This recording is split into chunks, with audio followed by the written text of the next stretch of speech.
All right, and welcome to Two Therapists and a Microphone. I am Dr. Harrison Davis. And I'm Dr. Aisha Dickerson.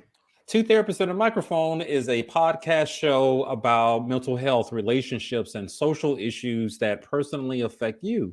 We broadcast live every Thursday evening at 7 o'clock p.m. on the Our Black Media Network.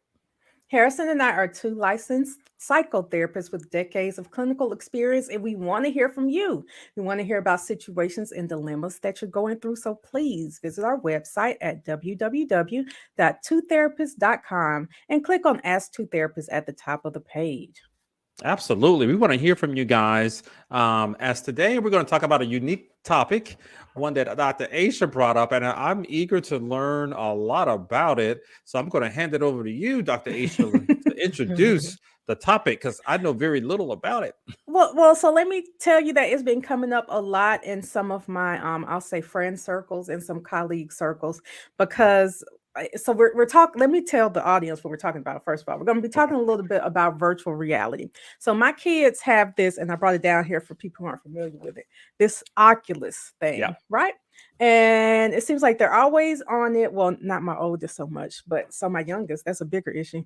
Always on there, meeting new people, playing these games. Them and some people are their friends, some people are strangers. The other day, while my youngest was playing, I heard these kids on there cussing and saying all kind of crazy stuff. But other people are saying they're having similar issues with their kids. The Oculus is controlled by, I want to say, Meta. It was Facebook. You used to have to log in through a Facebook account, which was really weird because kids don't use Facebook. But now you make your own Meta account, and there are a lot of different games on there. Some of them, I do a little kickboxing game. There's this Gorilla Tag game, and then I like the stuff like meditation. But I'm worried more about the dangers of them, the kids, and sometimes even adults. We're talking to strangers, getting it seems just like another way to let people into your space, It but does. it's your virtual space. And I know before we've talked about social media and how for a lot of people social media is like real life. That those are their friends and everything. And I imagine that virtual reality is even more like these are your real friends and you're interacting with them more than you do with people in your real life. So I have heard my friend here, I hope I'm going to pronounce this. I ask this all the time, but Dr. Umwamaharo, did I do that right? Williams. Close, very Okay, close. I'm okay. So Dr. Williams, Dr. Yes. Olivia Williams, is an assistant professor of counselor education and college student affairs at the University of West Georgia. Dr. Williams' scholarship activities center around the areas of virtual simulation, excuse me, and counselor education and counseling, client outcome, counseling student development, and clinical supervision. Her primary research focus is on using virtual simulation to educate and train counseling students and counseling professionals. Dr. Williams is currently serving as co principal investigator on a 5 year, $2.2 million grant funded by the U.S. Rehabilitation Services Administration's Innovative Training Program. Well, that's a whole lot of words. Hallelujah. The project is designed to deliver training to vocational rehabilitation counselors who are hired to work with youth with disabilities in pre employment training services. The remote delivery includes online modules, podcasts, skills training, and using UWG Live Simulation Lab and Virtual Reality 360. So that tells me that you might know a little bit, if not a lot, about virtual reality and virtual simulation, and not just how it can be used in the counseling setting, but how it is used or misused in the personal setting. So So first I'm tell sorry. us what is it? That's what I want to Yeah, that's know. what I was about to say. Okay. Let's start with that Sorry. question. What is Of it? course. So, when you talk about virtual simulation, it really encompasses all things dealing with virtual reality. So, all virtual reality is virtual simulation, but not all virtual simulation is virtual reality, if that kind of makes sense. So, when you're talking about virtual reality, this is anytime you're creating a simulated space on a computer. And by computer, I'm not saying that you have to sit in front of a desktop or a laptop, but like the Oculus goggles, that's technically a computer. Your phone is technically a computer. So anytime you are recreating reality to some capacity using a computer, you're virtually simulating reality. Now that's the virtual simulation, which it can encompass, again, a couple of different aspects to it. And so the different games that we play, so we talked about like the different games that your kids are playing, Oculus goggles. So some of that is virtual reality, in that it involves anytime you are using a 3D space, and there's going to be the capacity to engage with that particular objects in there. So I know with the Oculus goggles, there's some games where it feels like you're actually like using the remote controls and you can actually grab things, right? That's the virtual reality piece. That's when you're able to navigate 3D models. This virtual simulation, it can be where you're using like avatars, like things like platforms like Second Life. Now with the metaverse, you're going to be able to create like avatars to represent you. So you have an account, your account is associated with an avatar, and you're able to manipulate that avatar. And So that you're sort of anonymous. yeah, of course. Well, some people can choose. It depends on the platform. Some platforms have perimeters where you have to use an avatar that's similar to you, so your likeness. And there are some like Second Life where you can be anything. You can be a monkey, you can be a unicorn, you can be I could be a white woman and have a little white privilege. you can like a mystical creature. You can be of any race, any gender, any body shape, just anything you can think of. You can really modify that avatar to look like that. So the example that's in my head, sorry, Aisha, to get in, Okay. is my daughter plays Roblox, or she used to, not so much anymore. I actually created an account so I could see what the hell's going on. Right. And I was hall monitor 123, by the way. But I in love the the game, name. she and her friends, they could create this avatar just like you just said. It can look like anything. It could be a unicorn, it can be an owl, and it was on the computer or her phone. And then she can maneuver around and meet people on there. But it sounds like with the goggles, it sort of puts you in the room as if you're actually there. Would it be a fair Oh yeah. description? It feels I've played Yes. some games with her. It feels like you can jump off of cliffs, and Really? it's a lot, because in the sound part is coming Yeah. right to you. It's like you're right there. Really? Oh, Yeah, I so didn't do that's the that. virtual reality part where you are immersed and you can engage you yourself with the environment. Where there are other aspects of virtual simulation, which again, where you're using the avatar to engage with the environment. So your avatar is the one that's maybe picking up that cup of tea, or shaking the person's hand, versus when you Wow. are in a using a thing like Oculus, on the Oculus goggles, because the Oculus goggles, Dr. Dickinson didn't show, but he has the goggles, but it also has two right. controllers that Okay. has sensors on them. And so when you are in that space, when you're putting your hand, literally your avatar is an extension of you. And so Wow. everything that you're doing, so to move your avatar, you're actually having to move your body to do these movements. Wow. Where something like Second Life, you're using your keyboard to maneuver, or if you're using like a touchless, like a iPad or a phone, you might be touching the screen, but it's not you physically moving to engage. And so this is where there's like a spectrum when you're talking about virtual reality space. And so it's very, very, very, very, it's very cool. I find it exciting. That's why I'm in this Yeah, it area. is. I'm intrigued. I might Well, actually 'cause go the buy one headbands, tomorrow. they kind of vibrate and thump when you hit stuff. Yeah. It's It's really It's cool. So if you're it's doing really like cool. boxing, you can Mhm. actually feel the vibration. Like Dr. Dickinson was talking about, like the rock. There's like a rock climb part. There's a lot of different things that you can do. There's like it's really cool. I encourage everybody to at least try it, especially if your kids already have the different, like the Oculus goggles. Like put them on and go in there and see what they see. It's pretty cool. It's not for everybody, but at least to see what your kids are engaging with, or even like loved ones that's part of your significant other, just to see what they're doing.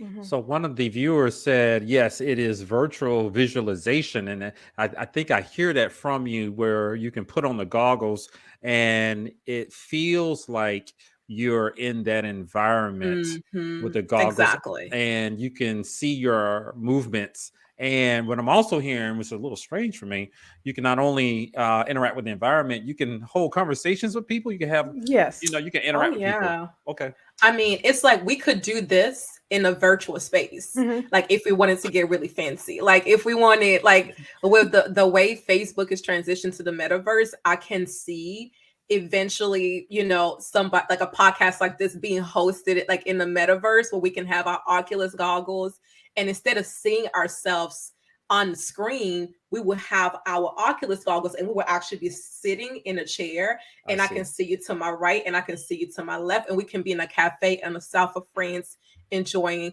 some crumpets and tea. And yeah, I see that happening because I think I've mentioned I've done meditation through the Oculus. I was like, well, let me try the meditation thing in the workout app, and it's great because I could go to like Egypt and meditate in the desert, or I can you see chairs, you see and hear water. It's really relaxing. It's great. It's very That immersive. part. Yeah, so the part that basically you're getting is the immersive experience.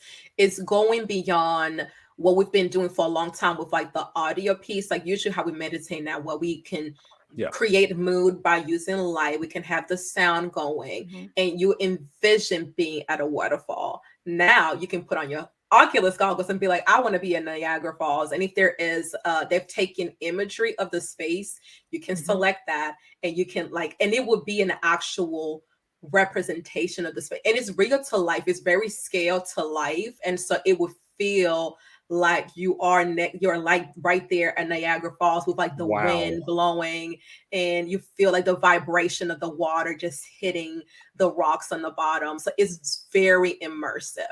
So Aisha, can you choose your environment? So you can choose a beach. Yes, I can choose whatever they have on there. I can choose the place. And as you turn your head, the Yep, scene changes. I can see Hot damn, I'm going to buy one of those. turn around and see some rocks over here and turn to the left and see some water here. Because and the be afraid to take a step because you might go over a cliff. It just feels like all of that is there.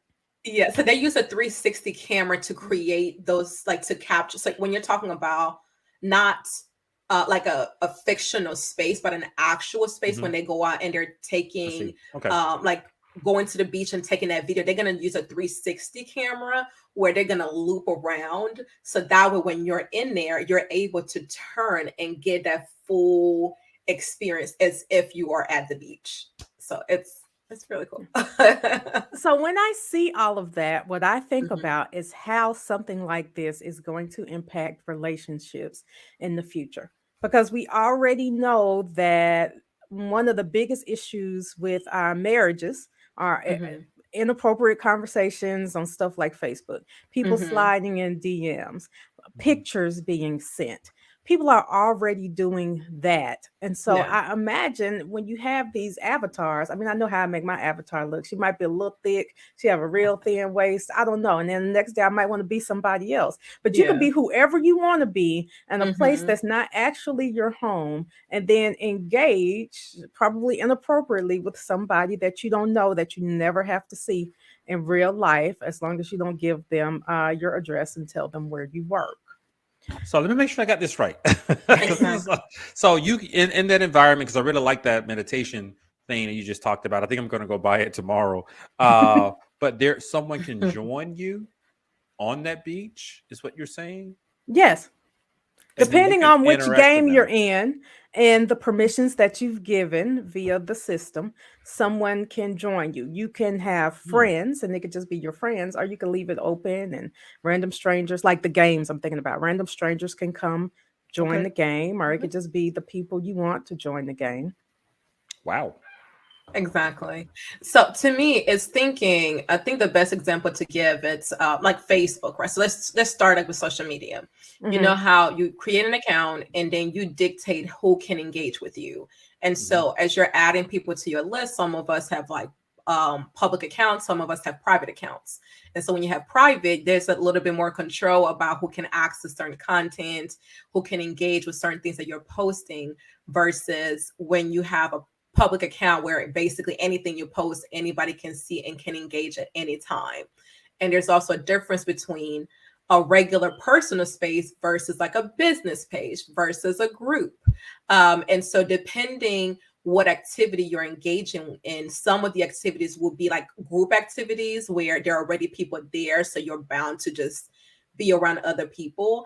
Others can be like Dr. Dickinson mentioned, like where you can invite somebody to be part of an experience along with you. And this is somebody who is part of like kind of like your circle in that space. Okay. And that engagement can be whatever you want it to be. Simply put, so we can sit here and have a conversation. So the part where we're talking about like the inappropriate conversations that some people might engage in, like sliding to people's DMs and saying things, right?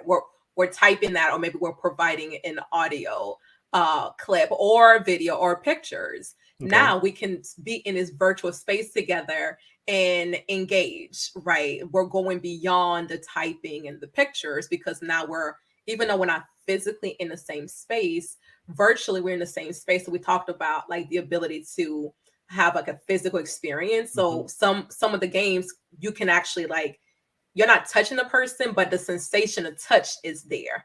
It's enabled. So like basically like you can feel like high-fiving somebody.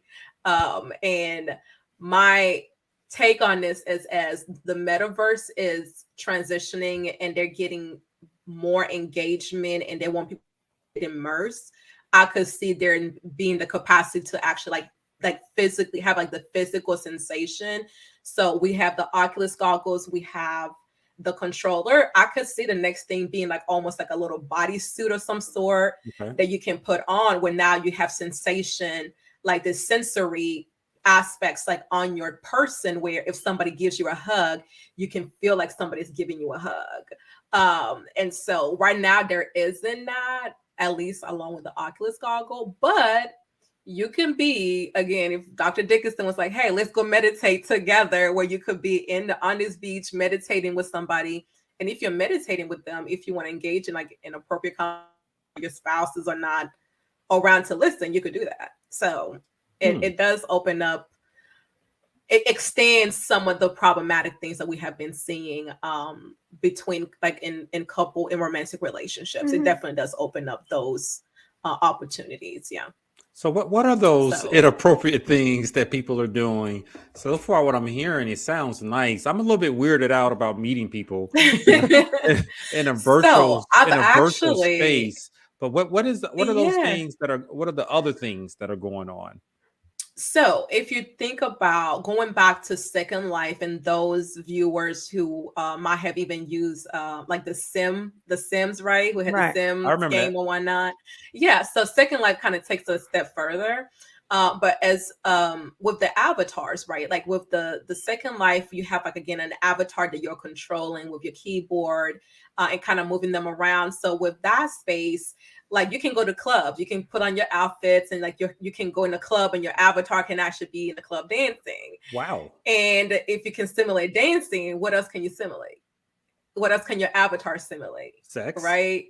So exactly. So you could have like two avatars like get in the cut, and then you can start simulating very inappropriate behaviors between two avatars. So even though you're not in the same space, but you can essentially act out very sexual behaviors between two avatars if you choose. And this is something where you're using using your keyboard and your mouse. And stuff. Second Life. Okay. But I mean, so even the name Second Life is like, I don't want to be in my own life right now. I'm going to escape and do things that I wouldn't do in my regular life. Exactly. Second Life. And this is to me where you can take something that could be used for good, right? So sign me up. That could be used for good. So the first time I was introduced to Second Life, I was actually an undergrad at the University of Tennessee. And we had a computer lab, and the computer lab director was very into tech. and he started he downloaded Second Life on the computers, and we used to have the foreign language professors that would come and use our lab for students to practice like do different assignments. So we started actually having them engage with Second Life, where they would have like their headsets, and let's say they were like a French group, we could pull up Second Life, and they could actually be in a cafe in France while they're practicing French. And so to kind of Wow. add a little bit of fun to that experience. And so Wow.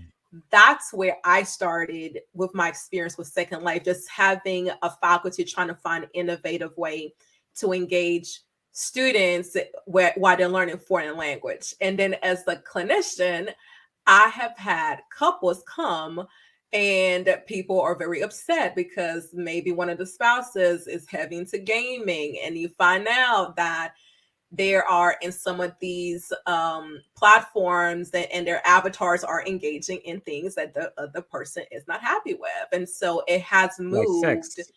into, yes, like simulating sex, simulating, again, just taking like the conversations, right, that you typically would have, like if somebody's sending you messages, Hmm. instead of like you're now using the avatars to engage in those conversations. And one person sees it as, this is not real.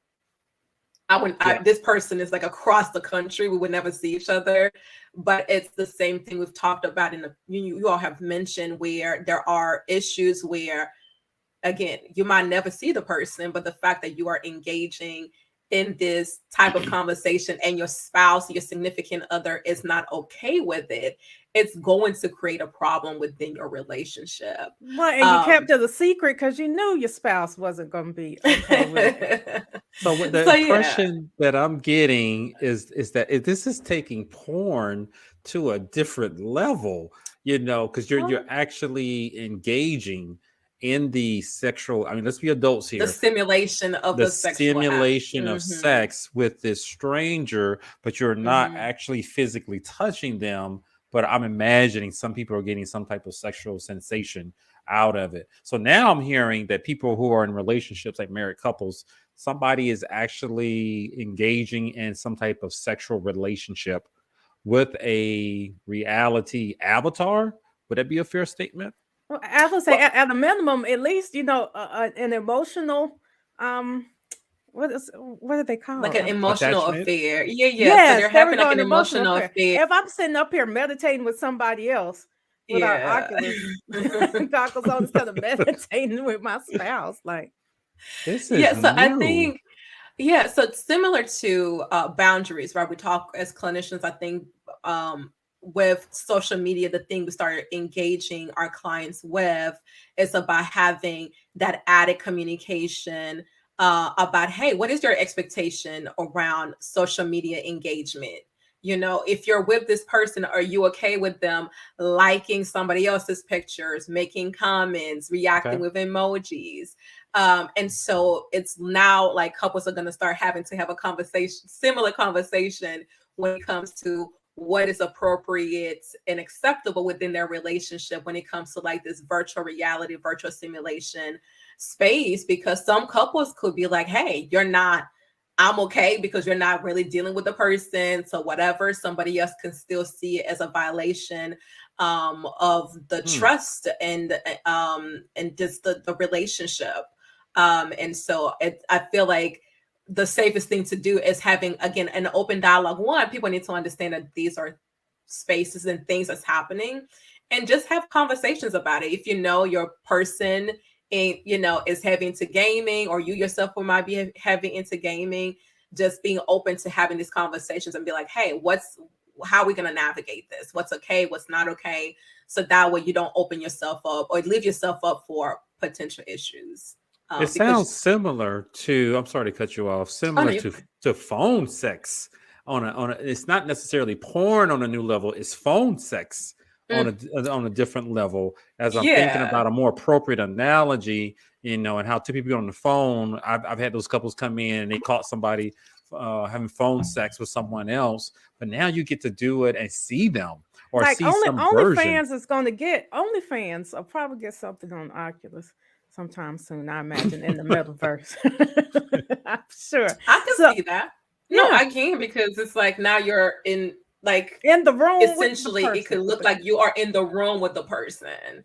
Yeah. So So I it's could an added imagine, piece to the experience. yeah. Yeah. So I could imagine a spouse does not want his or her partner engaging in phone sex with a stranger. You're just talking, Hmm. and I guess satisfying yourself.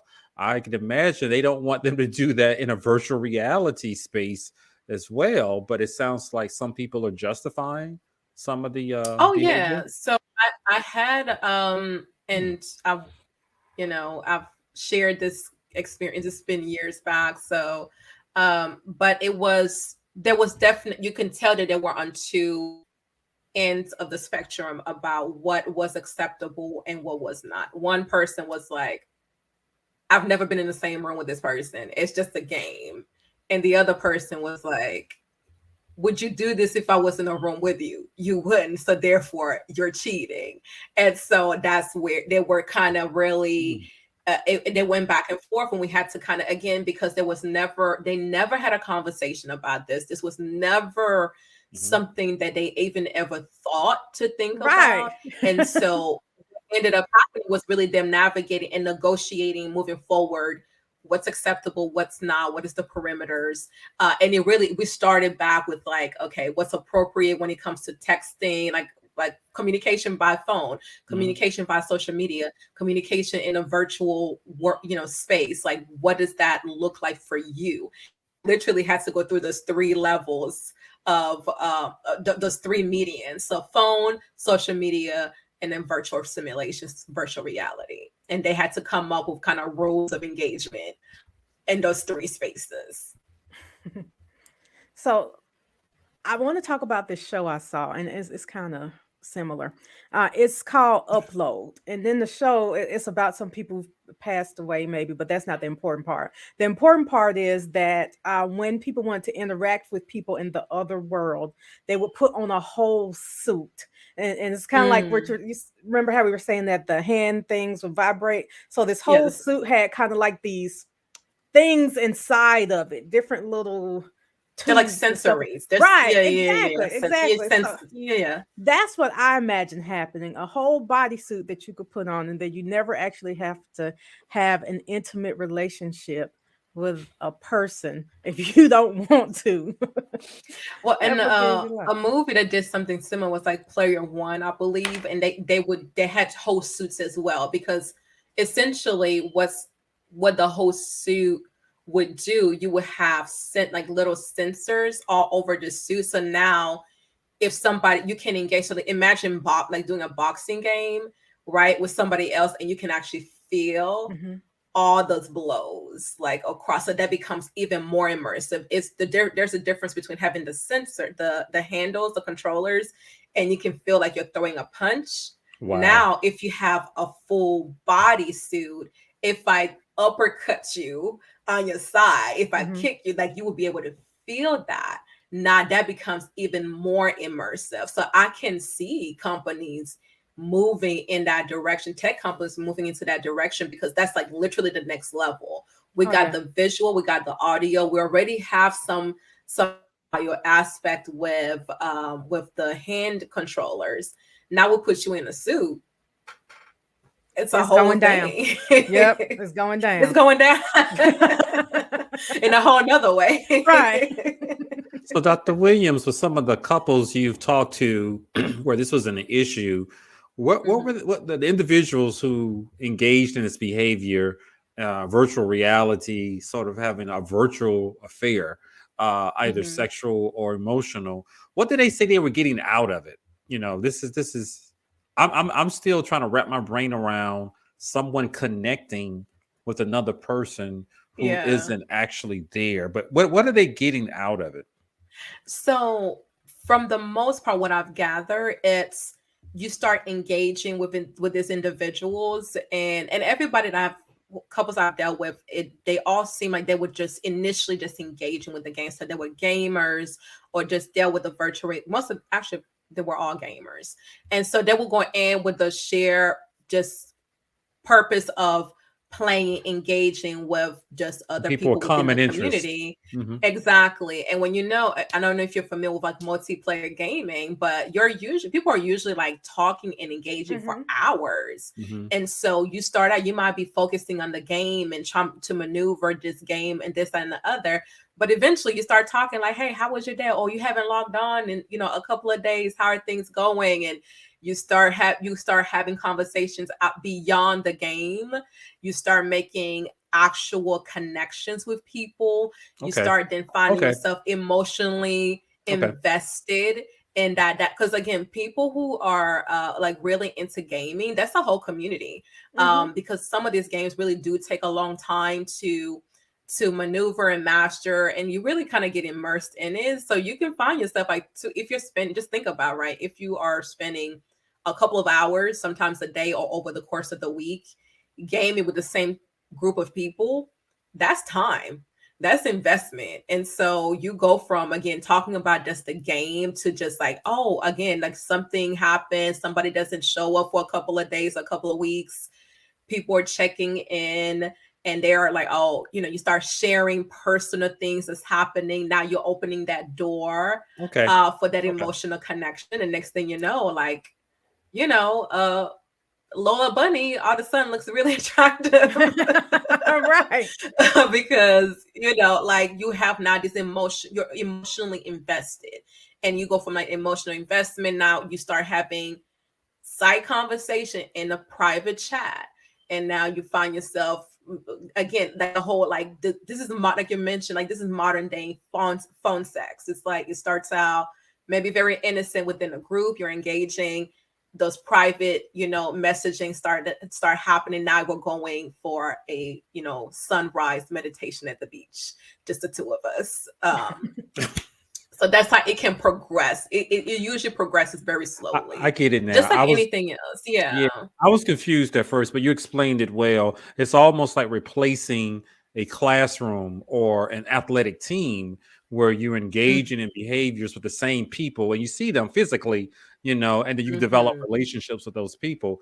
Here, it's all Exactly. online and you don't have to leave your couch.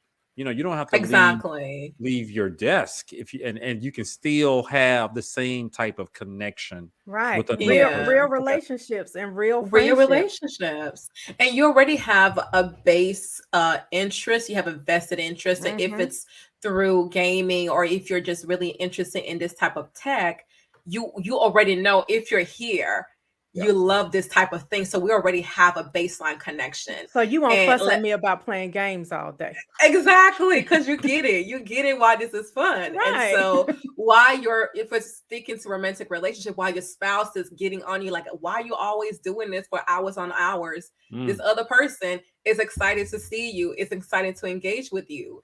And so And you're fulfilling a need. they're fulfilling a need, they're validating that experience, you're having a shared experience that maybe both of your significant others are not invested in or even see value in.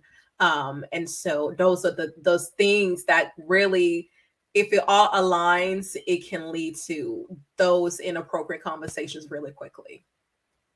Yeah. So I've worked with some teenagers whose parents say they don't have friends, right? Hmm. And the kids are always like, I do have friends. I have my friend such and such in Ohio, and my Virtual friend, friends. right, my friend Tom and DC, and I in their mind, these are real friends. And I guess they are real friends, but Yeah. it can be, I think, disheartening when your kids aren't making friends face to face, but they have all these new friends online. So but I know we're getting a little close to our time, but I do want to ask you, for those of We're us good. who are parents, okay. Oh, see, I'm glad you keep up with that. For those of us who are parents, what should we be on the lookout for when it Yeah. comes to What are the virtual dangers reality? for the kids? Because it Yeah. sounds like it's a new way for people to meet other Right. A people. new way for them to abduct your kids and expose them to things you don't Well, want there are them to be lots of exposed to. dangers out there. Yeah, no, it is. So the first thing is, as a parent, as a caregiver, you need to be educated, right? One, don't assume, don't minimize, don't demonize, don't just come out just hating on whatever it is your child is doing. One, educate yourself and make sure you know what the game is about, what is happening, how they're Mhm. engaging. And most of the time, your child can that young person can actually educate you on that, where you can allow them to teach you something that you don't know, but also do additional research so you can understand the perimeters around that particular game. Is there age restriction? Do those platform require like actual ID verification? Some of them do, some don't. And so like you need to really dive in. And most of this, all these games have an actual website, so you can go and look at it and see what that process looks like. A lot of the games, especially those that are marketed towards minors, are in like they have multiple safety aspects to it, but it's important for you to know and not assume. So that would kind of let you know that they are vetting who's engaging, and they do monitor. If they don't have that, right, it's on you to make sure that you're talking to your kids and you are having an honest conversation, an open conversation about, yeah, this is a fun thing, but there's also some potential dangers, because you don't, just like social media, right? We learn about catfishing and all of these things, where who a person presents themselves as might not be who they are. And so not being quick to, provide, give your own personal information, and really, like, again, the basic internet safety aspects of it. But the thing that I always advise parents on is take a deep breath, one. And two, allow your kids the space to enjoy something that they like. And the thing that's going to be really helpful is to not go in full throttle, ready to just shut everything down. Just sit, have a conversation, be like, hey, what is this game about?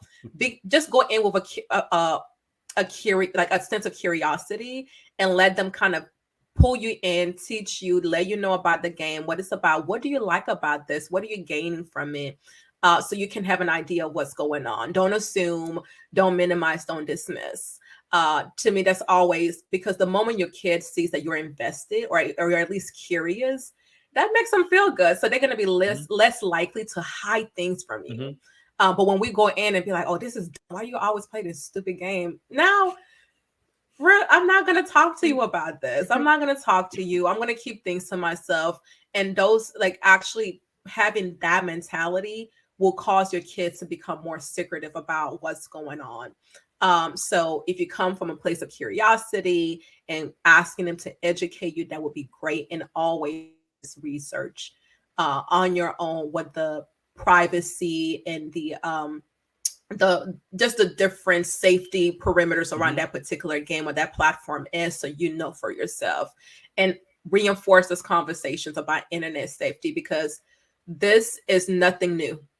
As far as people masking to be something that they're not. We've seen it with catfishing, where, we have a whole show that came out when it was like people are out here doing all kinds of things. Now with these platforms, people can actually do it easier, because you literally have the flexibility to do it, because it's built in the platform, where you can build your avatar to look like anything, anytime, real or imaginary. It's a lot of things. And so that would be my biggest advice to parents and caregivers. That's good what you said. I didn't know it. I did the same thing you just suggested with my daughter in Roblox, as she would come and ask me questions about some of the other comments from the other players, who I assume were 8 and 9 years old, and they're pretending to be 8 and 9-year-olds, but they're going around cursing people out. And I'm like, wait a minute, that doesn't seem, like a little 8-year-old, and he has some personal agendas about some alternative lifestyles that really surprised me. And I said, are you sure these are 8-year-olds? I know your friends from your class, sometimes our whole class would be in on there, on Roblox playing, going to the park and driving cars and things. But you're right. Even with those safety settings for kids, people somehow get around it. They always do. They always do. And I think it's on us to educate our kids to make sure that, like, hey, if somebody says something, like, I want you to have fun. Like, I bought this Yep. game for you to have fun and Yep. enjoy with your friends. At the same time, I want to make sure that you're safe. And this is no different than buying your child a basketball goal and putting outside the house. You don't want them running into the street behind the ball, right? You want to be like, hey, if it runs point. down the hill, I need you to stop, Mhm. look both ways before you start running down to get the ball. And so it's about just reinforcing that, like, hey, we want you to have fun. We want you to engage with your friends, with your peers. The moment you hear something that you're not comfortable with, and you can Yep. also like tell them too, like if somebody says something that makes you feel uncomfortable, if somebody's using language that we don't use in our home, Yep. come and talk to me, because the first thing I'm concerned about your safety. Two, I want you to have fun. I don't want you to be in a space where you're feeling uncomfortable, when you might be getting bullied, whatever it is. And so I think if we kind of approach things from that way, you're going to get your needs met as a parent, because you will know your child is safe, but it also gives them the thing that they're needing, which is to have fun and enjoy these games, which, again, I play these games a lot. They're fun, but because we're humans and we can be problematic, sometimes the wrong people get into these spaces and they, corrupt them for all the wrong reasons. And so, Yeah, I can see them trying to do that. It's the people. It's the other people out in the streets we can't trust. exactly. That's a really good way to put it. It's not you that don't trust, it's the other people that might make their way into your space. And what they're exposing to your child. Exactly. I had to explain some things to my daughter based on some words that she heard on Roblox. Yeah. Stuff you weren't ready to explain. No, not to an 8-year-old. Not to an 8-year-old, exactly. And then when I get on there and I had my name, and at one point I changed it to Chloe's dad, and he used to call me poor. I was like, Chloe, why do you keep telling me I'm poor? What is this? And because I didn't have money in the account, and they would go to her and say, your dad is poor. Crazy stuff. You gotta get your coins up. Like, listen, it's real. You gotta get your money up. So what are some of the warning signs for adults who are in relationships with people who may be crossing the line within these virtual reality spaces? What should they look out for? Yeah, that's a really good question. So it would be no different than, again, the social media behaviors, or just anytime your significant other is, is pulling away. There's like you're not as engaged. If somebody is spending way more time than they typically do, check in, right? Like, hey, I've noticed, we've amped up. Maybe we added 3 to 4 hours to our playtime this week. What's going on? So asking basic questions. One of the telltale signs that a client mentioned is, and whenever they would come into the room, their partner would kind of like, like exit out of spaces, would kind of, be act suspicious whenever they came into the room. It's like, you can have, like, my husband, he plays games too. And if I come down here, like our gaming area is outside of my office. So if I come down and he's playing, he's going to keep playing. He's just going to keep doing what he's doing. Yeah. If I come downstairs and all of a sudden, like, he's shutting things down, minimizing windows, and like it's all quiet, be like, sir, what's going on? So really, anything that, it's no different than when we see individuals engaging inappropriately, like on social media. So if I'm sliding into somebody's DM, guess what I'm not doing? I'm probably very particular about where my phone is. I might be, putting my phone away, minimizing, change the maybe having a heart passcode. attack if you pick up my phone or trying to answer my phone. Yeah. So the behaviors are very similar. And so it's kind of, and I don't want to stereotype. I don't want people to be like, oh, my person is a gamer, so therefore they are engaging in this way. That is not the case. Not everybody who is into gaming or virtual reality or simulation is going to be engaging inappropriately in their relationships, right? Let's not start stereotyping people. That's not the case. It's just like, if you notice, just like any other way, if somebody was engaging inappropriately using other mediums, it's going to look very similar. With the gaming part, it really will be centered around the game. Is the person very particular, like about who's in the space. Are they shutting things down when you're walking in? And the first thing I would do is ask them question like, hey, what's going on? Why did you jump when I came into the space? And also have conversations with your spouse. If you're like, hey, I know you'll be, do this multiplayer gaming using the avatars or whatever, like in what ways are you engaging with people? And you might be the person that has to bridge a conversation. You could be like, hey, I was watching two therapists and a mic, and they were talking about, some of the things that people do in this virtual space. And we've never had this conversation. Maybe we should, right? Just to kind of make sure that we have proper boundaries and we have an understanding, and that we don't wait until something happens to then be reactive to that situation. So let me ask a quick question. Would you recommend to an adult who's in a relationship and that person is suspecting their partner is engaging in some of that inappropriate relationship in a virtual reality space, would you suggest that they create their own account and go in anonymously to see what their partner's doing? So we're doing the social media piece where we create a fake account to go. I got all my clients do it. All of them. All of them. Doesn't everyone have a ghost account? No. I know, we're creating a ghost account. But I know people who do it. So I feel like engaging in that way is only going to create more problems. If you have any suspicions, ask the questions. You could, it's always in the way in which you ask, not always what you ask. You'd be like, hey, I noticed you spend a lot of time in the game. What are some of the ways that you engage with people? Like, do you like, because I want to know, right? Just being curious, because the moment you probably won't even be able to finesse your way into doing something like that unless you are into gaming yourself, because all of a sudden they're going to be like, why do you want to be part of this space now? You've never played a game since you were 10. Now all of a sudden you are interested in gaming and creating an account for this game that I play. So I feel like the person will kind of catch on really quickly.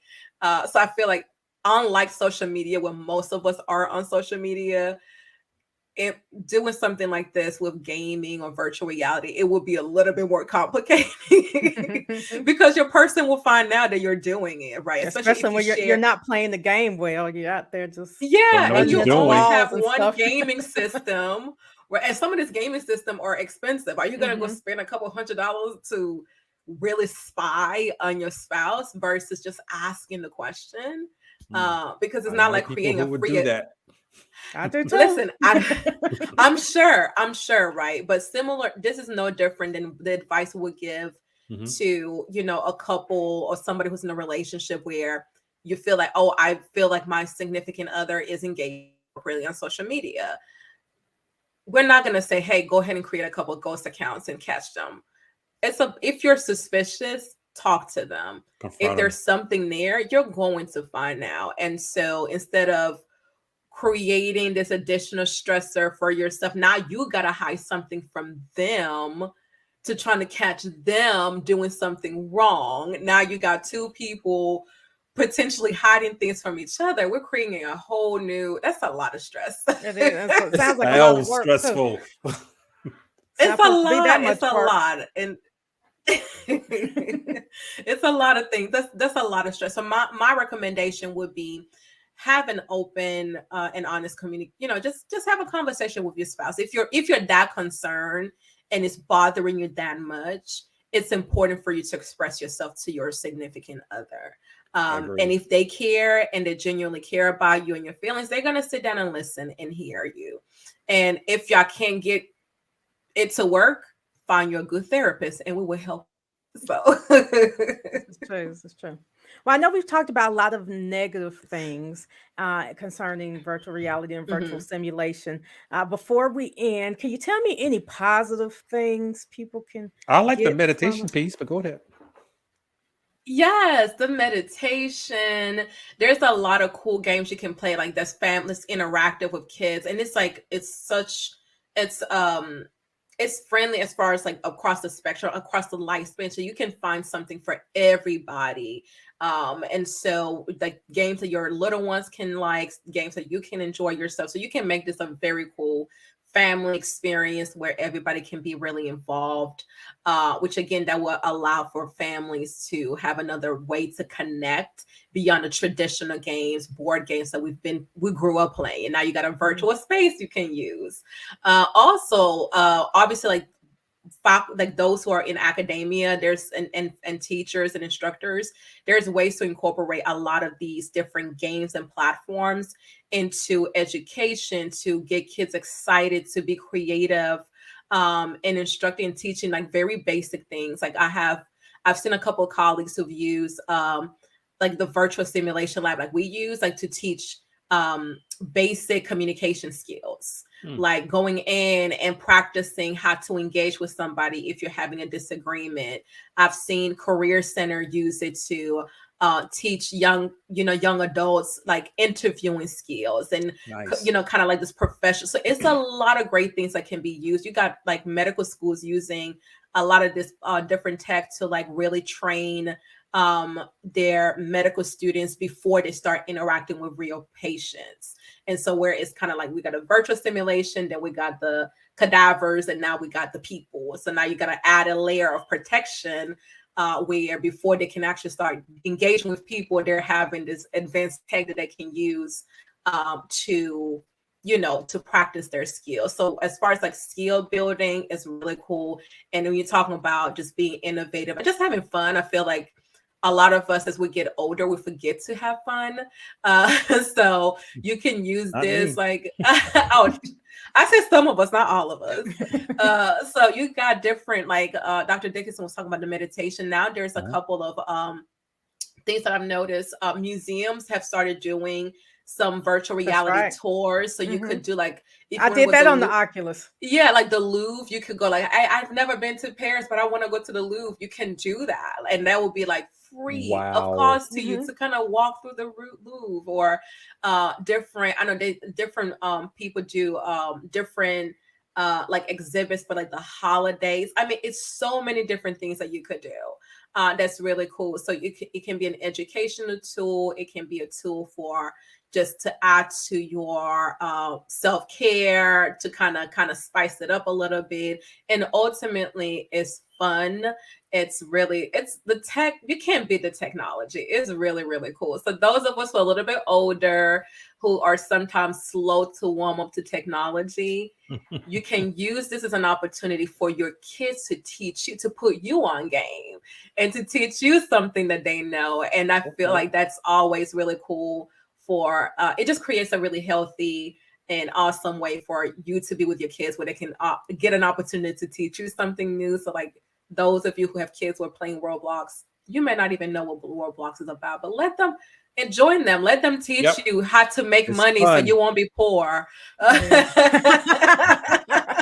And people won't criticize you. So Dr. Williams, thank you for coming on and sharing with us your thoughts and ideas about virtual reality. I've learned a lot about it, and I think I'm going to go get that Oculus thing tomorrow. Just save it for Christmas and give it to your baby for Christmas. No, that's gonna be mine. What you talking about?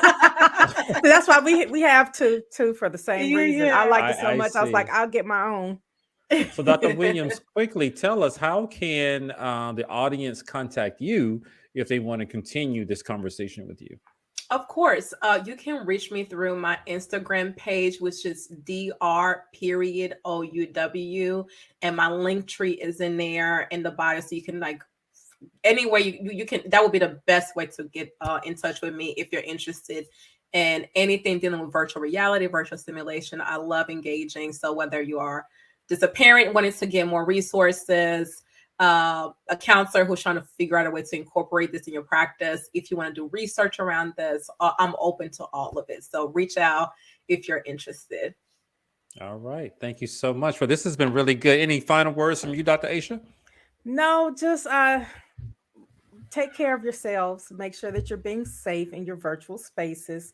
But if you have virtual spaces, figure out how to use those, how to be your best self. So I'm glad I learned about the positives and some potential negatives that are out there, and I'm really intrigued. I want to sit on a Caribbean beach and do some meditation. It's I actually great. want to do that right now. Oh, Hey, that love would it. be great. And if you are open to, we should have a follow-up conversation once the metaverse rolls out, and Look, we're when the kind of seeing metaverse, what this is gonna. Mhm. It's gonna be something else. Yeah. When is it Okay. supposed to roll out? Do you know? Well, right now there are people. Actually, you can create an account now. Okay. But just like you know how Facebook progressively changed certain aspects of Mhm. itself. I feel like it's going to start out as an option and then it's going to become mandatory. Okay. And Gotcha. so Right. I don't know how long they're going to keep the regular Facebook up, but I feel like they're going to phase it out slowly. And it might be, I don't know what that timeline is going to look Well, like. we're but- going to look out for it. So thank you, Dr. Williams, for coming on board and talking to us about this fascinating topic. You guys have been watching Two Therapists and a Microphone. I am Dr. Harrison Davis. And I'm Dr. Aisha Dickerson. Make sure you tune in next week at 7 o'clock on the Our Black Media Network. We will see you then.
I like that.